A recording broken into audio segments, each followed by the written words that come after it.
Welcome to Finca Live. We're Sharon and Andy, just two people with a dream and a vision of restoring our traditional stone-built farmhouse in southern Spain, transforming it into a beautiful off-grid home and sharing our journey with you.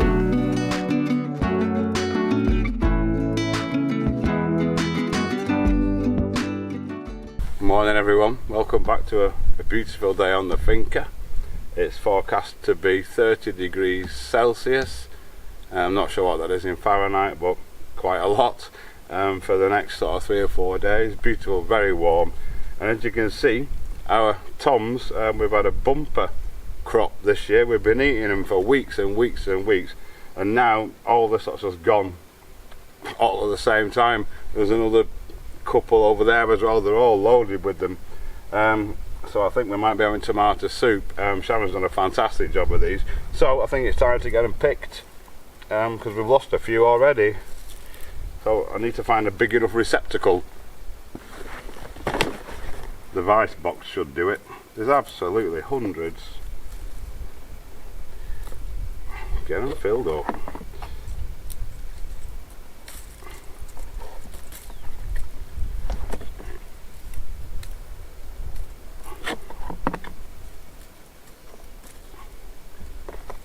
.30 Celsius is 86 Fahrenheit, just to clear that up. Right, we've got two types of tomatoes. We've gone cherries and normal ones. A lot of the normal ones have split. We don't know why. Sharon's dad used to grow a lot of tomatoes years ago, and she'd meticulously watered them at the same time and the same amount every day. It is what they like apparently. But these will still be fine for making soup out of. Even though they look like that, they still taste beautiful inside. We've got 393 grams of those, and easily the same amount again still on the bushes, the plants, the trees, or whatever you call them. Now I'm going to weigh the other ones. Didn't quite fill my box. But let's see what we've got here. These are cherry tomatoes, all absolutely beautiful. Perfect specimens, no splits or anything in them. So I think next year we're probably just gonna do twice the amount of cherry tomatoes. See what we've got.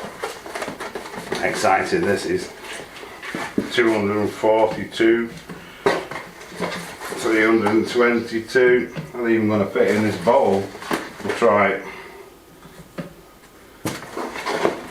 450.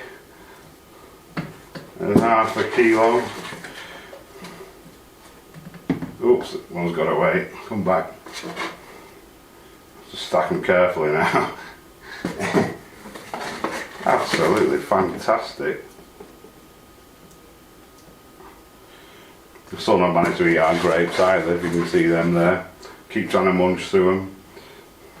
There's so much, the abundance is absolutely fantastic. Oops. Couple more.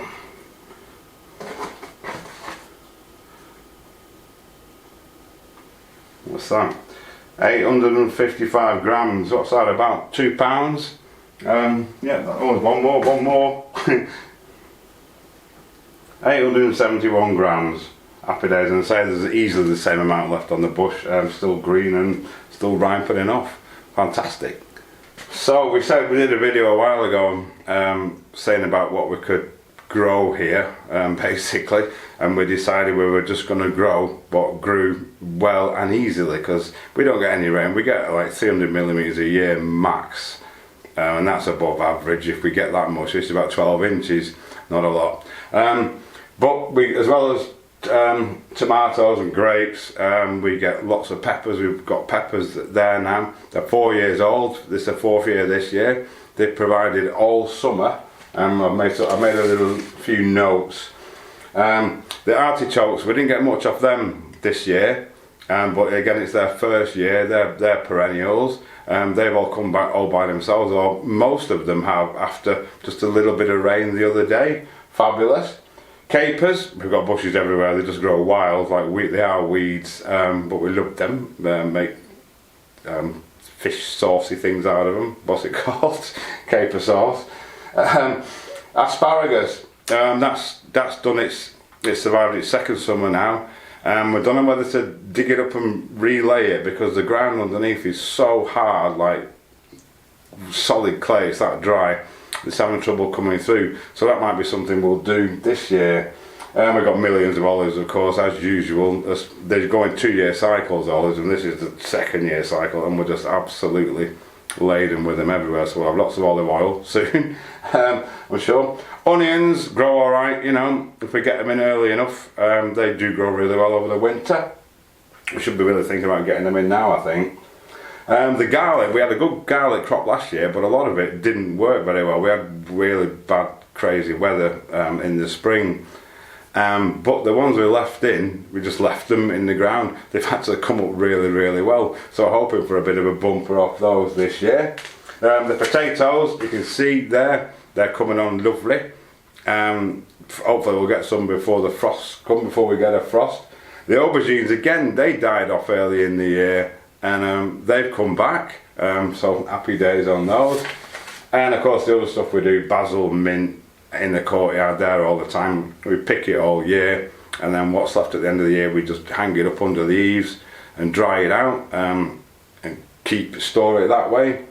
Our trees are suffering a lot. Pomegranates, I mean, we get millions of them, they're everywhere.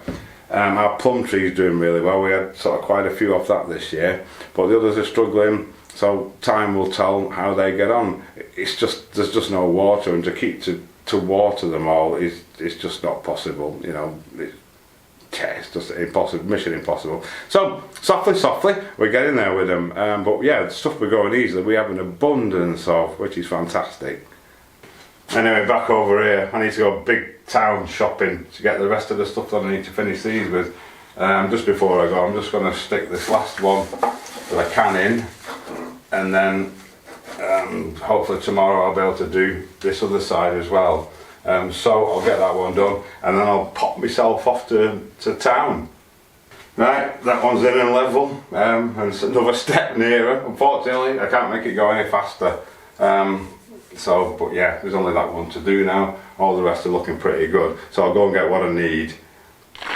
Rightio, I don't know how much we're going to get done today. I've got all the stuff that I need. I had a bit of a result with the wood. I managed to get 2.3 metre lengths, and as mine are just over 700 millimetres, that is, it leaves me a lot less waste. It costs slightly more per square metre, but it's going to save me a lot more waste, so I'm pretty happy with that. We've got a visitor coming today to stay for a few days, Rickard from Sweden. He's driven all the way down in his homemade camper van. Yeah, he made it himself, so hopefully we'll get a look at that in a bit. And we met him through the channel. He's been a subscriber since day one, pretty much so. And he came to see us last year, so I'm sure he'll hopefully see quite a big difference this year.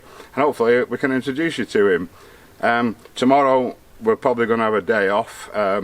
He wants to go and see Chris and Lillian at Tales from the Cave side, so we'll take him over there. And but in the meantime, I'm going to crack on with these doors. Sharon's back tonight as well. It's all go at the minute, and see how far we can get with those, to hopefully pleasantly surprise her when she gets back. The first thing I want to get done, of course, is get this last block glued on here, so I can then get my last shelf on. A bit of stuff on some of these. Just give it a quick scrape. It's so nice to get these up because we get all this lot sorted out. It's all dusty, it gets so dusty in here. It'll help to keep it all clean. Wonderful. Right, I'll see if I can get this one on. Right, there we go. Just one more to go. So as soon as this is dry, it's about 12 hours, I can get the last one in. So what I'm going to do, I'm going to make all 4 of these doors at the same time. The first thing I'm going to do is cut all the battens, the braces that hold them all together. Remember the ones with the funny angle on the back? I've still got the angle set on my bevel gauge, so I can transpose it to my saw. So I'll get them cut. Obviously I need 8 altogether. Do it.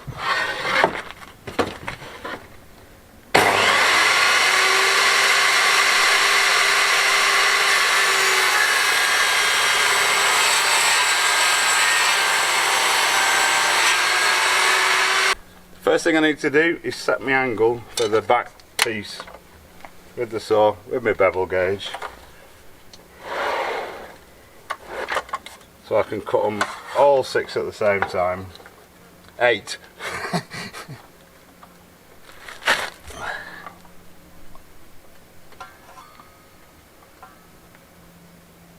Right, that'll do. Tighten them up. Do it.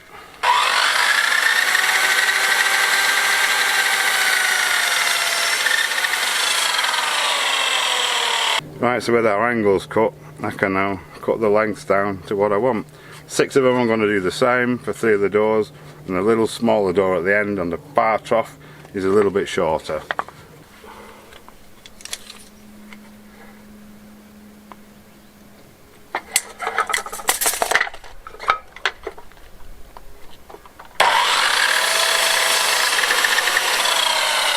Right, so I'm going to tackle this end one first. It's the most difficult one because this is an acute angle, that when it's less than 90 degrees, so I've got to cut them all at that angle, which I'm going to use a bevel gauge to gauge the angle. Cut all the angles first, make it a little bit wider again like I did with this one, and I can always cut that down with the table saw.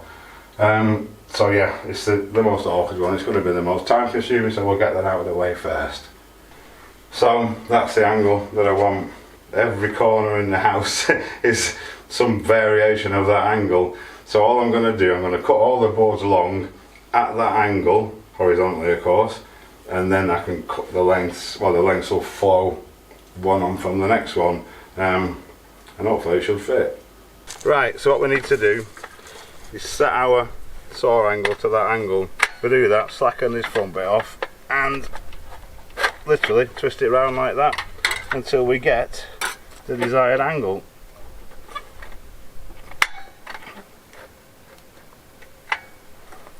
Which is, I think, about there. Right, when we've done that, we just tighten it up. It would be a lot easier if I had it fixed to a bench.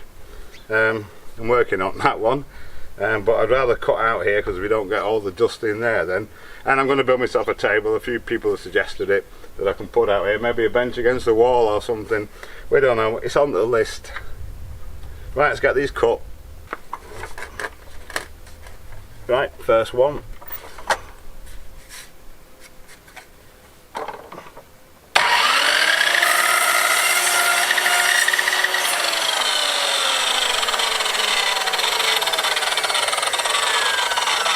All I'm going to do is run along making this cut, but making it longer than I need them, and then I'll cut all the square ones after. Saves keep messing about changing the saw. Move him over here a bit.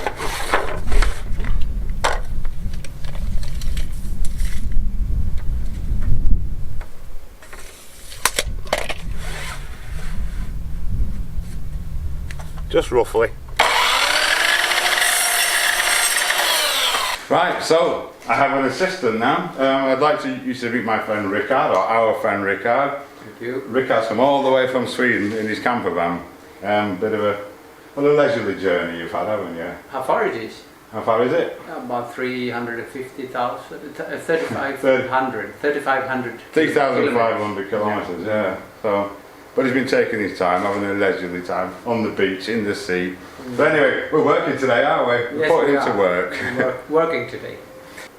Right, so we have to start with the first one. Yeah, I've cut 5. What the measurement we want is, what is it, 380 millimetres. These have a finished surface of 90 millimetres, which 4 will be 360, which leaves me 20 left over. Obviously, like I said on the last one, I don't want a little 20 strip at the bottom of the door because I need a good fixing to the bottom of my batten. So what I'm going to do, I'm going to trim probably 50mm or so off the top one to line up with my chamfered edge, and I need to trim that on a chamfer as well to match that, and then that'll leave me a good 70mm at the bottom to secure it, because it's going to be sticking out beyond this a little bit, if that makes any sense. We'll show you in a bit. Right, I hope you can see under here what there is. What you got is a little knob there. I've just reset my bevel gauge again. In fact, no, it's not set. And all we do is just turn that till we get our blade to the angle that we want, which is about there. Lock that up. It's actually 24, we'll make that 25 degrees. There we go. Right, let's get that cut now. So now we can put our saw back straight.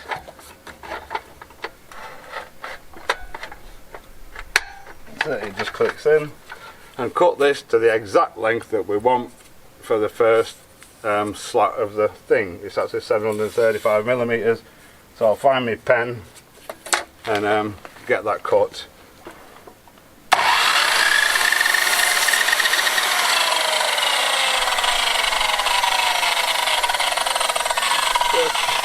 Before I go any further, we'll go and check this. So things are slowing down already. This is the shelf board off that one, and because of the walls a bit wiggly, uneven, to get my angles right, I'm just gonna trim a little bit off that side there to allow it to go further back against the wall, just to close that gap up a little bit. Yeah, so I'll get that done. So what I've done basically, I know I'm cutting my head off, but I wanted to try and show you, I've just, that angle's on that corner there, which has allowed that to go back. So when my door comes on, we've just offered it up there, it's because this side's actually sloping in as well. You're surprised to hear. We can just tweak this then. So we're going to make the door now, and then we'll tweak this. I might take a little bit more off that in the future yet. We'll see how it goes, but I can tweak that at a later date. So now we can carry on, because I'm happy that we can solve the problem. Right, so when I said I was going to get all 4 doors made at once and try, just ignore that. There's absolutely no chance. It takes so long to make each one with all the little tricky cuts and stuff. We're just going to carry on with this one for now. So we're going to get the rest of it cut and made, and then look at getting it stuck together.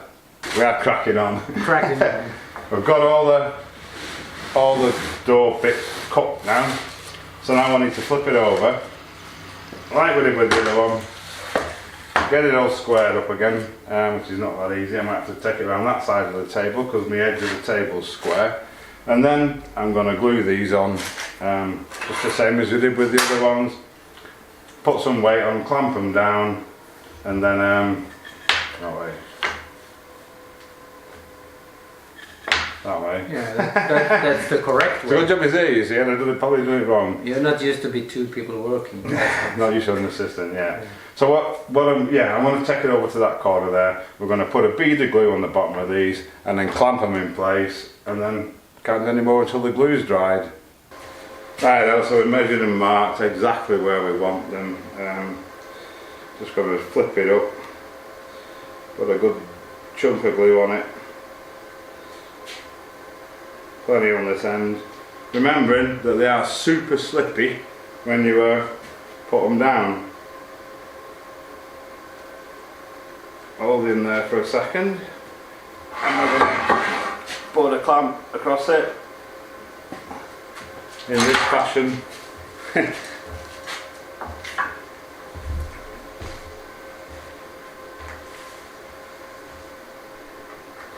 Then it moves.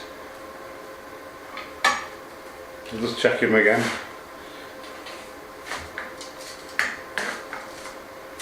Yeah, that's alright. Yeah, that's alright.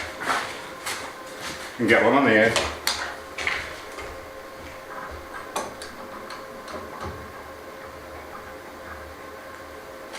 There we go. Get it nice and tight. Right, one down, one to go. Right, we've flipped it over, it's had half an hour. I'm just going to bang some nails in it. Compressor's charging up. As soon as it's ready, we'll get it nailed together. Right, we're off. Got a few nails in. We'll put a piece of string across just to get the nails in a straight line. At the bottom one, I'm going to put 2 in.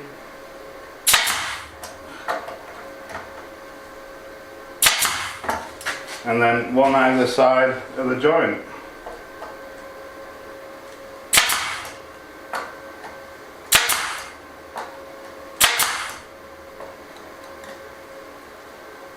Is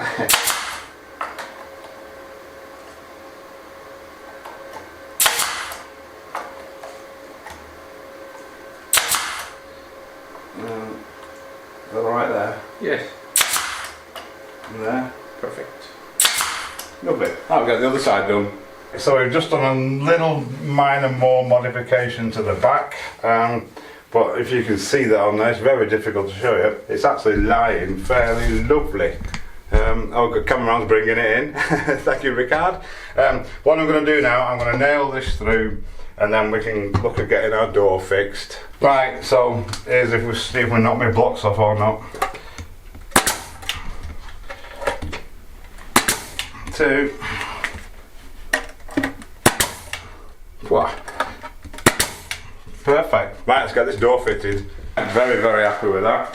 What I'm going to do now, I'm just going to give this a good sand, all the edges, just to smooth them all off, etc.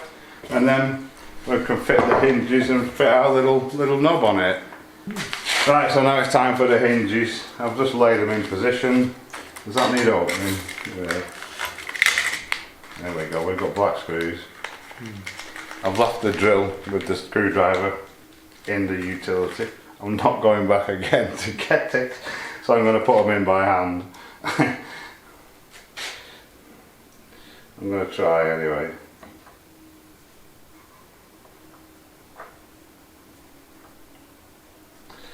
Alright, it'll work. The old-fashioned way of doing things.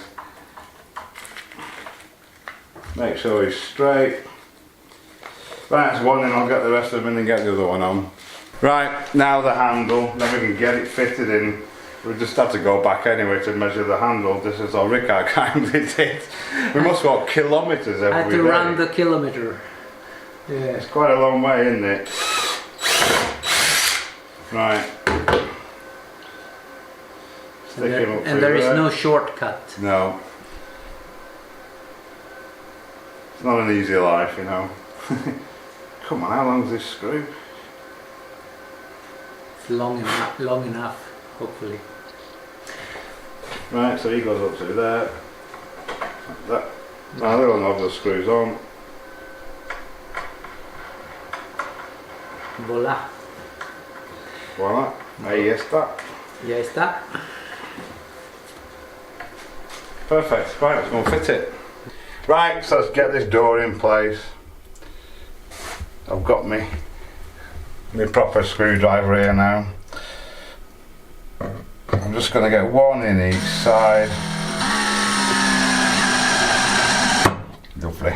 Turn that torque down a bit. And then get the rest of them in. I've got a bit of unevenness in the stone there, if you can see. This door's perfectly flat. So I might chip a bit off that. I don't know yet. I might just live with it.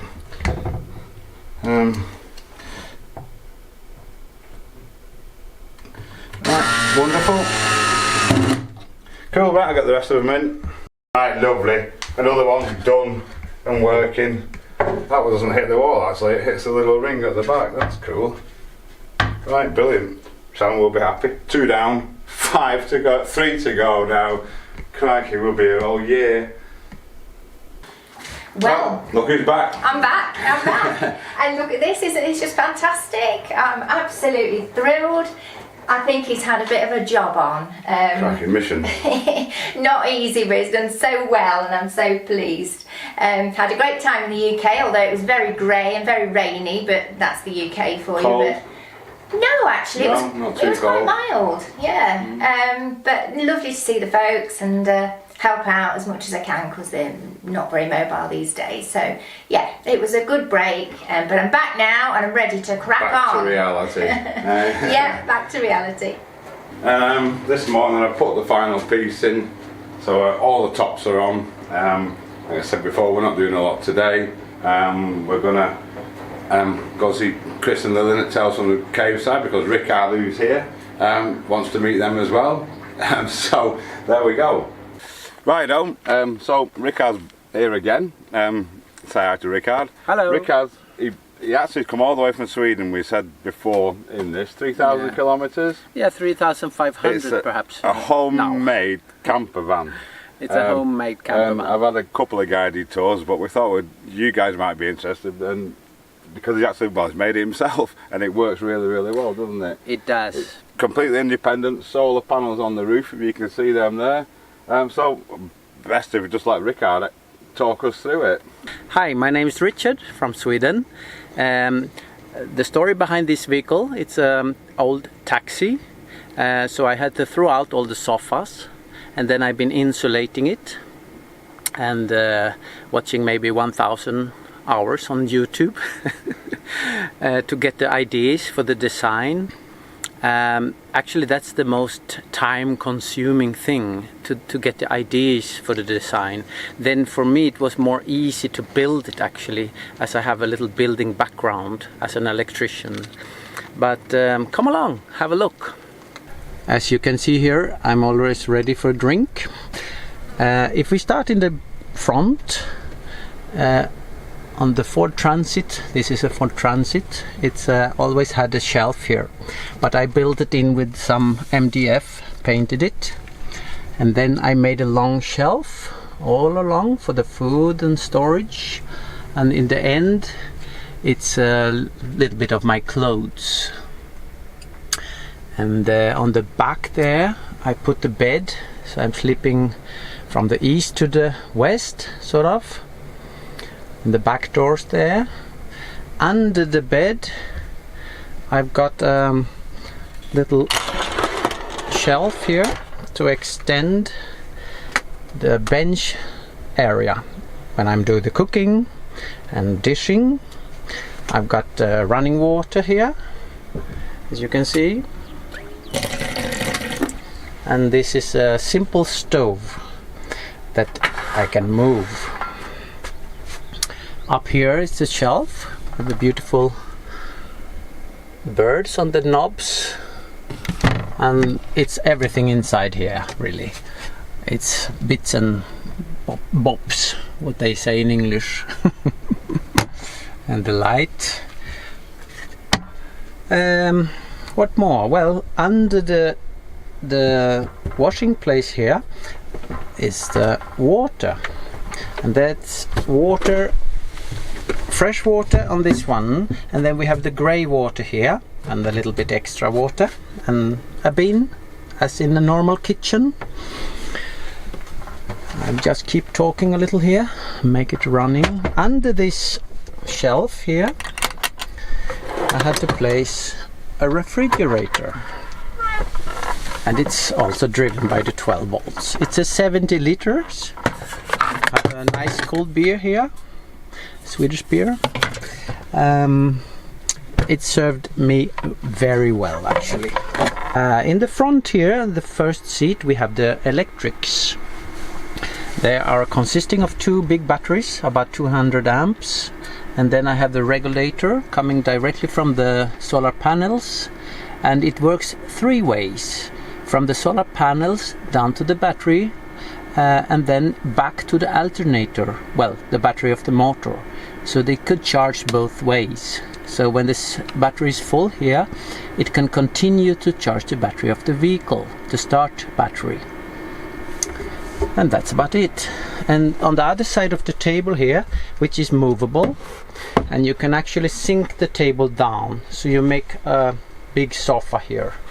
Under the other one we have a portable toilet. On the roof I've got two solar panels, 180 watt each, so that should be 360 watts. It's charging quite fast, actually, when the sun's up, and even when it's a little shady or with the clouds, it's charging.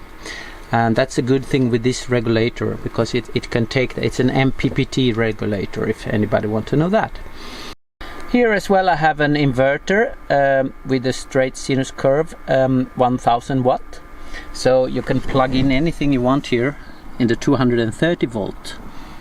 And to go a little up here, I have a little instruments here to show the voltage. Right now it's 13.6 volt. It's charging, because I know it's normally around 12.68, like that. And I also have a fan in the roof. It's a max air fan which can suck in air and it can blow out the air as well. And just a little panel here too with the automatic fuses. And here we have the garage. That's what they call it in YouTube. I don't know. It's a big storage under the bed. And I was inventing, this is from an old car roof rack. So I did that with a couple of drawers. So it's quite simple built. It's budget built. So there's the fridge. And here is, inside here, there is a diesel heater as well. So if it gets a little cold in the night, you can put it on. The switch is over there, so you can be in the bed, you don't have to go up. And after 5 minutes it's warm and cozy. Extra water, because the water here I use an electric shower. So here I take the showers. Yeah, and I charge this with the USB, all from the sun. Now we've just had a very nice bit of lunch and we're off now to see Chris and Lillian, Tales from the Cave side. We've got Rickard in the back, so we'll catch you later. And here we are. So we're here. What a lot of work they've done since last time we were here. Rickard's getting a guided tour of the caves. But it looks as though it's getting closer to needing, or to being rendered, to being sprayed. I think they're in this room at the minute. So it's still falls apart. Yep. Wow. This is the room they're working on at the minute. Dry, maybe it's Now it's a little wet. It's very wet, yeah. Yeah.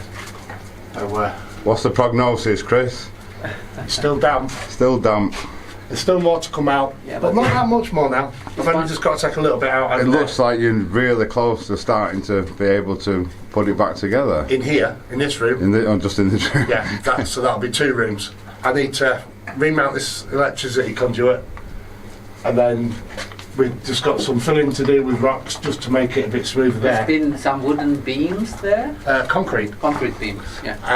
And then, then this room's also ready for Fantastic. plastering.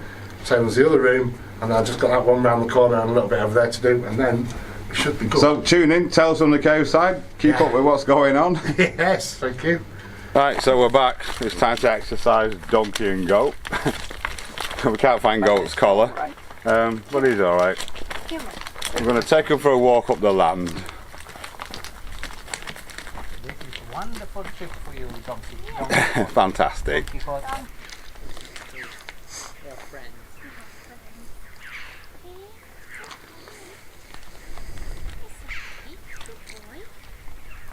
Donkey's good at gold, of course. Goat's a bit mental. They found the alfalfa, they're helping themselves. They do. It's feeding time for them now. So, we're going to leave it there. Yes, a different video for everyone. We like to do things different sometimes. Even we need a day off at times with all the work and everything. So yeah, thanks so much for watching, everyone. Thanks to everyone that supported the channel, all the people that bought us a beer. We're eternally grateful, and we'll see you on Sunday